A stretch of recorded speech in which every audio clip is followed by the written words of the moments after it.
Hoy el tiempo de enseñanza va a ser algo distinto y me gustaría poneros en contexto.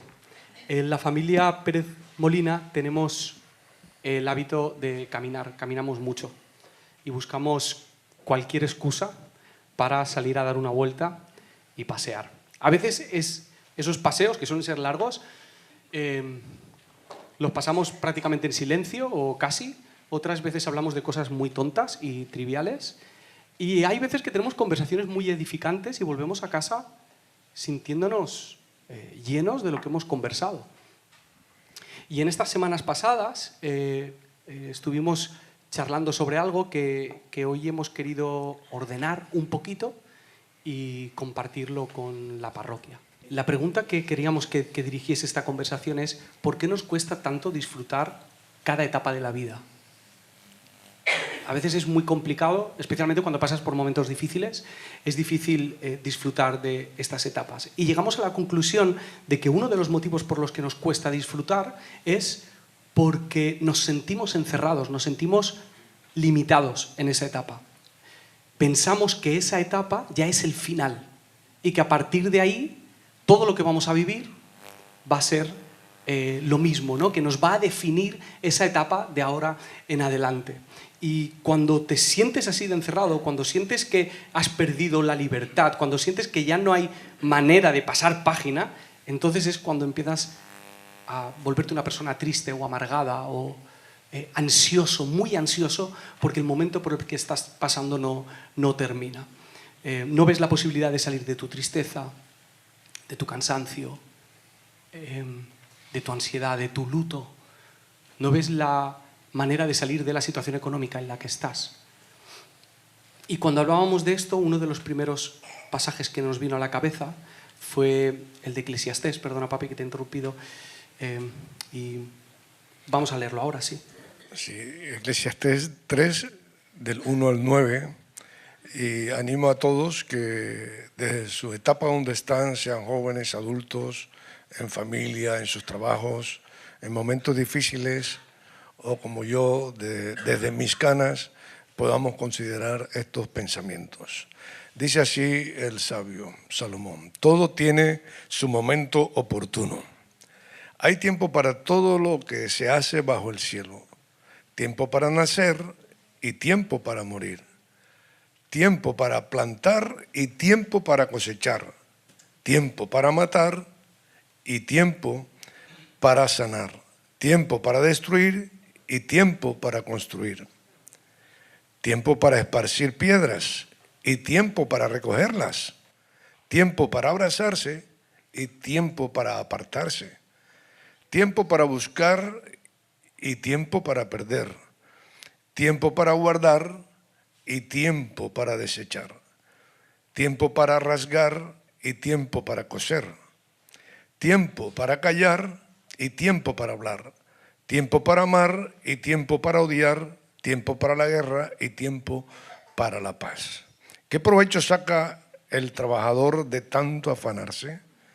He visto la tarea que Dios impuso al género humano para abrumarlo con ella. Dios hizo todo hermoso en su tiempo. Luego puso en la mente humana la noción de eternidad, aun cuando el hombre no alcanza a comprender la obra que Dios realiza de principio a fin.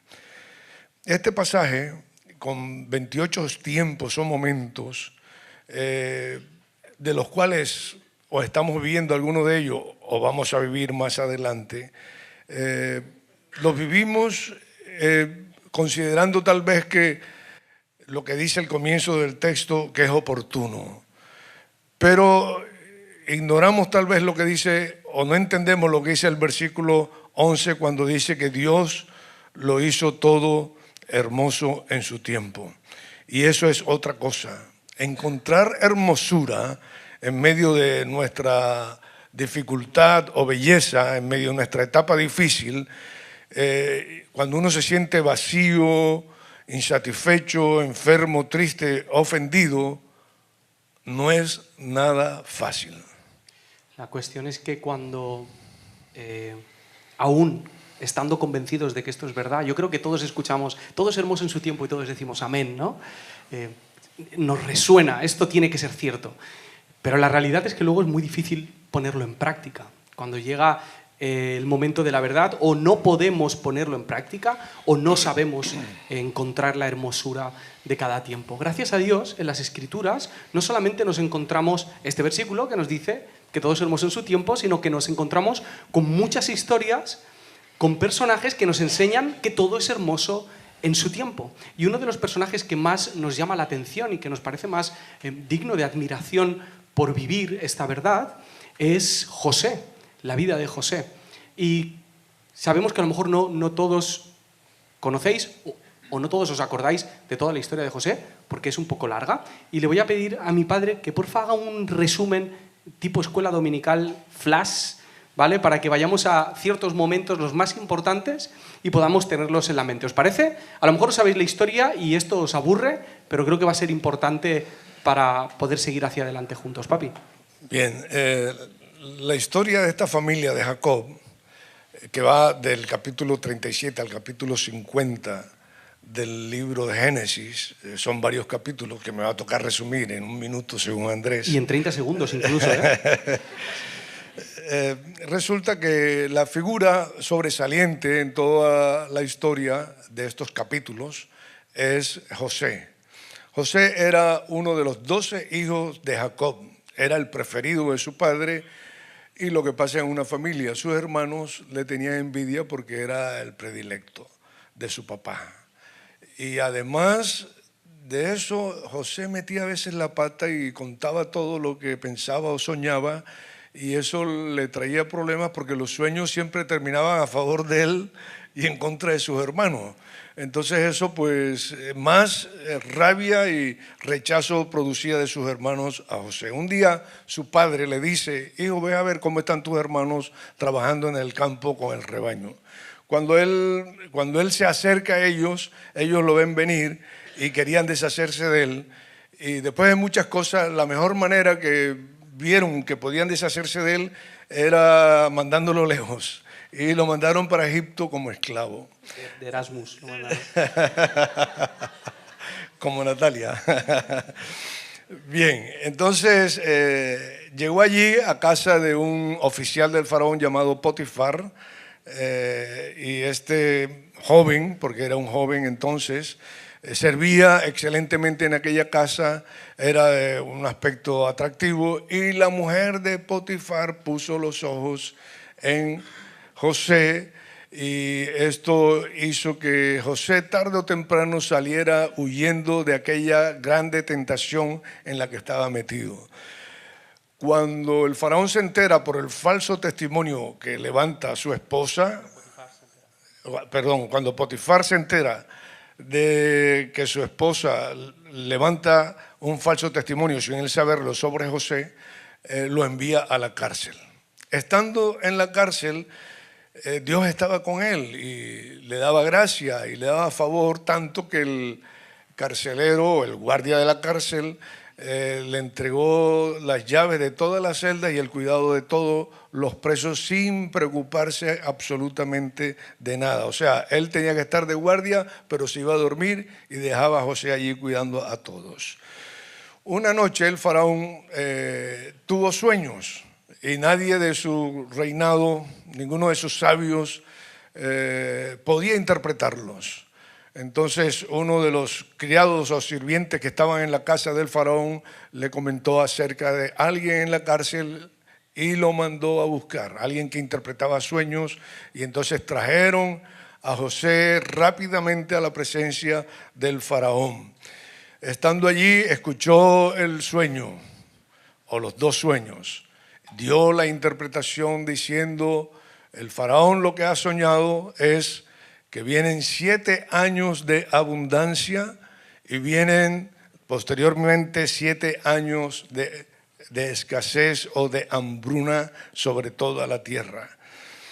Cuando él pensó esto, dice: ¿quién mejor que tú para gobernar en estas dos etapas que se nos van a presentar en nuestro reinado? Entonces, solo yo estaré por encima de ti, le dijo el faraón, y le puso todo a cargo de José. Lógicamente el hambre llegó posteriormente a la tierra de Canaán, donde estaba la familia de Jacob. Los muchachos no sabían qué hacer, cómo alimentarse, cómo resolver, como dicen en Cuba. Pero entonces Jacob le dice, vayan a Egipto y allí buscarán pan. Entonces, cuando ellos llegaron a Egipto, tarde o temprano tropezaron con ¿quién fue? Con José.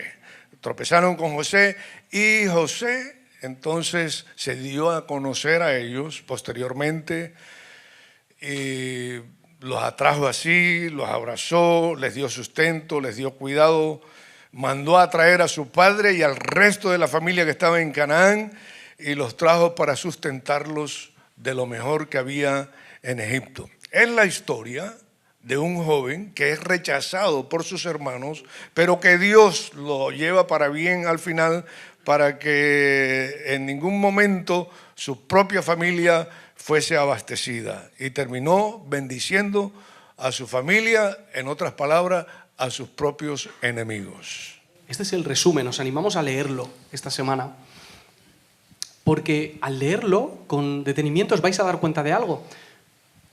En ningún momento de la historia vais a ver a José quejándose. En ningún momento de la historia José siente ansiedad o pierde los papeles o no sabe cómo resolver y se vuelve loco ahí donde está. En ningún momento de la historia José se siente encerrado a pesar de que estaba encerrado. Es incluso al revés. Parece que José siente una confianza inexplicable en Dios y una libertad absoluta en medio de la situación por la que está pasando. La cuestión es cómo llega José a esto, cómo llega una persona a vivir por tantas etapas de la vida y algunas de ellas tan complicadas y aún así sentir que todo es hermoso en su tiempo. Y aquí es donde viene el desafío y la propuesta. A nosotros nos gustaría que cuando llegue el momento difícil pudiésemos contentarnos sin más, ¿no? Estamos pasando por un momento de enfermedad. Qué bueno sería que en ese momento entendiésemos que todo es hermoso en su tiempo. Pero la realidad es que llega el momento y eso no sale así. No hay un botón en el que tú le das y aparece el contentamiento. Lo que vemos en las Escrituras es que son otros hábitos, son otras prácticas y otros ritmos los que nos llevan y nos preparan para ese momento difícil y que en ese momento difícil pueda salir a relucir la satisfacción y podamos ver la hermosura del tiempo que estamos viviendo. Hay muchas cosas admirables de la vida de José, pero nos gustaría enfocarnos en 3 ideas, 3 consejos de la palabra que pueden ayudarnos a ver la hermosura de cada tiempo. Papi, ¿cuál es la primera? Sí, lo que vemos es que es una práctica que nos cuesta a veces, la obediencia. ¿Qué dije? La obediencia. Él fue obediente a su padre. Cuando su padre le llama y le dice, vaya a ver cómo están sus hermanos, él va y sabiendo cómo lo iban a recibir, no duda en obedecer a su padre y dice, heme aquí. Cuando está delante de su señor, Potifar, de su amo allí en Egipto, él, por no ofender a su señor, por estar bajo la autoridad de su señor, prefiere huir de un problema que se le había levantado y parar al final en la cárcel. Estando en la cárcel, como dije, el carcelero decidió darle el grado de honor de tenerlo como el jefe de todos los presos. Y era tan honrado que yo me imagino a José con el mazo de llaves cerrando, y después él era el último que se encerraba y se ponía también candado. O sea, porque él era así. Me imagino que esa era una de las fotos que pasaba con él. En casa del faraón, el faraón le dice, pues solo yo voy a estar por encima de ti, tienes toda autoridad y sobre mi casa y sobre mi pueblo. Entonces él se sujetó siempre obedeciendo a la voz del faraón. Y por último, lógicamente, ¿cómo no? La obediencia a Dios. Todas las demás están debajo de esa obediencia. Y él, ¿cómo iba a hacer algo cuando estaba delante de la tentación con la esposa de Potifar? Dice, ¿cómo voy a ofender a mi Dios? ¿Cómo yo voy a hacer algo en contra de mi Señor? Entonces él prefiere salir huyendo. Obedecer puede ser a veces que estamos perdiendo el tiempo, estamos en una rutina. Parece ser que a veces hasta una tontería, pero es una disciplina que necesitamos urgentemente en nuestro tiempo. Y al final, ¿sabes qué? Vale la pena. Hebreos capítulo 12, versículo 11 dice así: es verdad que ninguna disciplina al presente parece ser causa de gozo, sino de tristeza. Pero después da fruto apacible de justicia a los que en ella han sido ejercitados. Es decir, la obediencia trae fruto. ¿Qué dije? La obediencia trae fruto. Es más, cuando Jacob tiene que hablar de todos sus hijos proféticamente, cuando se dirige a José, le dice: tú eres una rama fructífera, que estás junto a la fuente. O sea, estar cerca de Dios, Él es la fuente de vida, nos hace ser fructífero. Para todo ese fruto empieza con la disciplina de la obediencia. Sí. Hijo, quería decirte algo breve que no te lo había comentado antes. Y resulta que cuando yo llegué a Madrid hace años, allí una de mis primeras cartas que yo escribí a mi padre precisamente fue mencionando este texto de la disciplina y dándole gracias por la disciplina que ellos me habían impuesto. Ellos, una de las cosas que me decían: Andrés, estudie. Y precisamente eso fue lo que vine a hacer, a estudiar, y tengo 4 hijos. Andrés, estudie. Ellos me criaron según entendían, según les parecía, pero acepté esa disciplina y eso ya yo vislumbraba, con 21 o 22 años, ya yo vislumbraba el fruto de esa sujeción, esa disciplina. A los jóvenes que están aquí les animo a obedecer a vuestros padres, que al final eso va a dar fruto. A los que juegan fútbol, deporte, lo que sea, a sus entrenadores, a su jefe en el trabajo, siempre eso dará fruto. Estudie. Sí, también estudio yo. Esta práctica de obedecer ya es difícil por sí misma, pero es aún más difícil en medio de una sociedad que nos enseña que la obediencia es casi opresión, ¿no? Si tú estás pasando por una etapa en la que te sientes encerrado y limitado, obedecer es lo último que quieres hacer porque te vas a sentir aún más encerrado y limitado. Pero la perspectiva que nos da la Biblia acerca de la obediencia es no solo muy diferente, o sea, es que es justo lo contrario a lo que nosotros entendemos. Hay un momento en el Evangelio de Juan, en Juan 8:31, que Jesús dice esto, dice: si vosotros permanecéis en mi palabra, es decir, si me obedecéis, seréis verdaderamente mis discípulos y conoceréis la verdad, y la verdad os hará libres. Hay una relación directa entre la obediencia y la libertad. Lo que está diciendo Jesús es que la obediencia de verdad no te oprime, te libera, que cuanto más obedeces a Dios, más libre eres para vivir. Hay un versículo precioso, Salmo 119, versículo 44, dice: siempre obedeceré tu ley para siempre y eternamente, y andaré en libertad porque he buscado tus preceptos. De nuevo, la obediencia y la libertad de la mano. La primera práctica para aprender a disfrutar cada etapa es obedece a Dios. ¿Y la segunda práctica, papá? Sí, la segunda que encontramos también en la vida de José para vivir cada etapa y saberla disfrutar es el servicio, el servir. Sirve a tu prójimo de la mejor manera posible. No porque te pagan, sino porque tú eres un hijo de Dios. Sirve a tu prójimo de la mejor manera.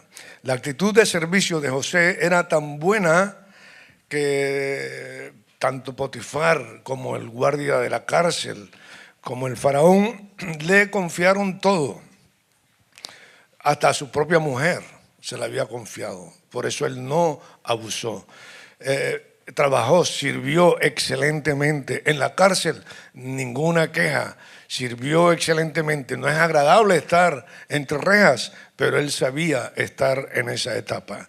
Delante del faraón, en el palacio, el faraón también le entregó todo y sirvió con excelencia, tanto que el faraón podía ir a dormir también tranquilo porque José estaba sirviendo excelentemente. Cuando das un vaso de agua, cuando das pan al hambriento, cuando visitas al enfermo, cuando visitas al preso en la cárcel, dice Jesús, es como si a mí me hubieses dado el agua, el pan o hecho la visita. Entonces ese solo pensamiento nos debe atrapar a todos nosotros para servir y estar motivados a servir de esta forma tan especial como lo hacía el mismo José.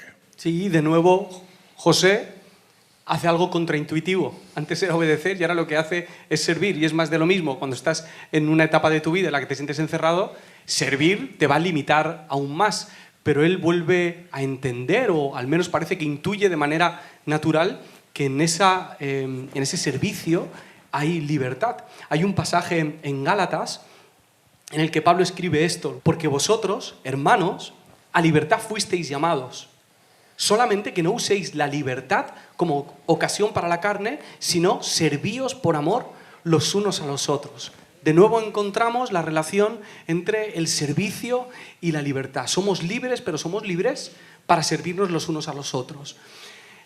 Algo muy bonito de José es que José no entendía su llamado como una oportunidad para sacar provecho personal. José no quería posicionarse socialmente, ni quería ser reconocido, sino que entendía que había sido puesto donde había sido puesto, incluso en los momentos difíciles, para servir a otras personas. Y esto nos desafía porque nosotros a veces entendemos que el llamado para nuestra vida es para mi vida. El llamado de Dios es para mí. Y lo que no entendemos es que el llamado de Dios es el llamado de Dios. Es suyo el llamado. Soy yo el que me incluyo en su llamado. Y ese llamado de Dios no es para mi beneficio, aunque trae beneficio, la verdad, sino que es para beneficio de los demás. Y cuando entendemos esto y servimos desde la posición en la que estamos, en nuestra familia, en nuestro trabajo, en nuestra comunidad, a nuestros amigos, lo que estamos haciendo es reconocer que la etapa por la que estamos pasando ya forma parte del llamado de Dios. José podía estar pensando, no, mi llamado de Dios llegará cuando mis hermanos se postren delante de mí. Pero él entendió que el llamado que tenía era en cualquier circunstancia y ya llegaría ese momento, lo cual nos quita mucha ansiedad. De no es que no llega mi llamado, no, ya estás en tu llamado, ya estás viviendo ese momento y ya tienes la oportunidad de servir al Señor. Primera práctica, la obediencia. Segundo, el servicio. Y tercero, que probablemente es la que más duele, es el perdón. Papi. Sí, es la tercera práctica para poder vivir nuestras etapas de una manera diferente y que estemos conformes con lo que estamos haciendo. Esta, a la vez que dice Andrés que es la que más duele, cuando se practica, también es la que más gozo y contentamiento trae. Dice la que más libera. En Génesis capítulo 45 está diciendo que José besó a sus hermanos, lloró con ellos, les habló con el corazón, etc.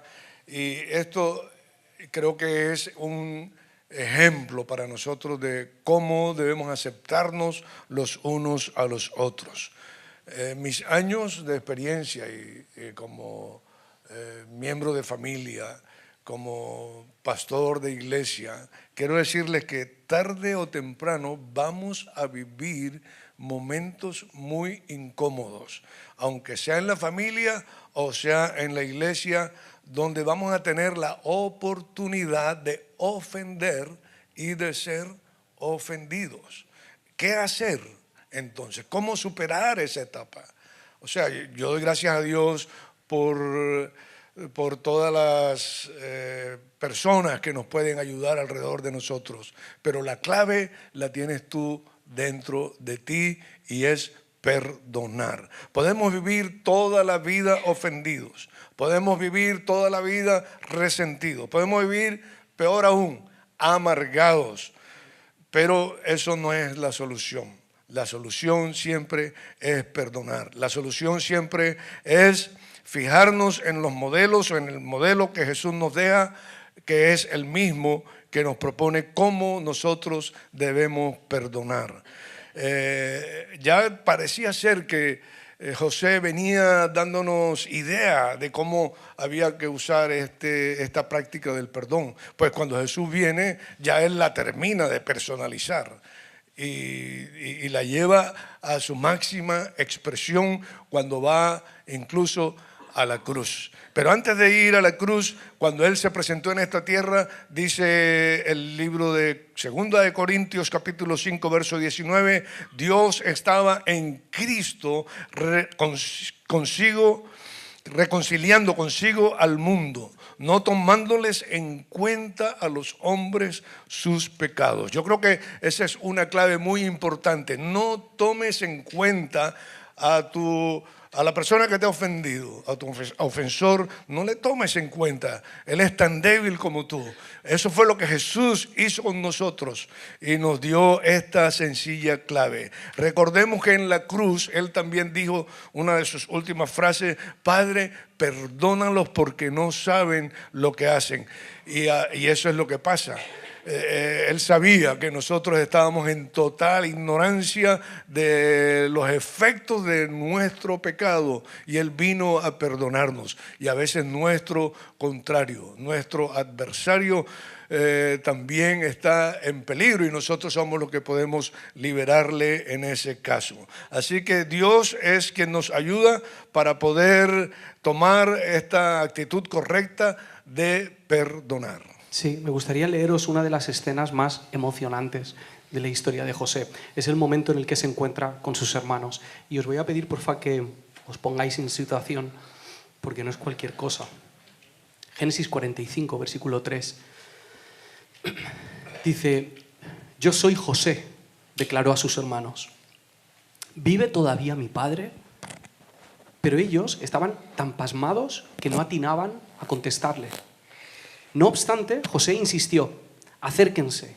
Cuando ellos se acercaron, él añadió: yo soy José, el hermano de ustedes a quien vendieron en Egipto. Pero ahora, por favor, no se aflijan más, ni se reprochen el haberme vendido, pues en realidad fue Dios quien me mandó delante de ustedes para salvar vidas. Cuando tú ves el progreso de la vida de José y tú ves cómo va hacia arriba, hay una parte de nosotros que dice: ¡buah!